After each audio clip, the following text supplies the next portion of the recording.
তারিখে 28 তারিখে সন্দীপ বর্মন আমাদের পিএসএ আসে এবং আসার পরে একটা মিসিং ডায়েরি করে। মিসিং ডায়েরিটা ওনার মিসেসের নামে। উনি নাকি গত 27/11/2025 তারিখে বাপের বাড়ি যাবে বলে খোয়াই অটো স্ট্যান্ড থেকে কল্যাণপুরের উদ্দেশ্যে ওনার হাজব্যান্ডই ওনাকে অটোতে দিয়ে দেয়। তারপরে বিকালবেলায় হয়তো বা উনি দেখে যে ওনার মোবাইল সুইচ অফ।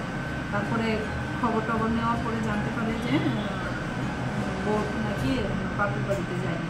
তারপরে ওনার বেসিসে আমরা একটা মিসিং নোটিশ করি। মানে তদন্ত চলছে, তদন্তে কি মনে হচ্ছে? এখন তো আমরা যা যা ইনভেস্টিগেশন করছি, ইনকোয়ারি করছি ওনার ট্রেস করার জন্য। তো বাকি এখন ওনার কল ডিটেলস বা ফোনের ডিটেলসগুলি পাওয়ার পরে আমরা বিস্তারিত বলতে পারি।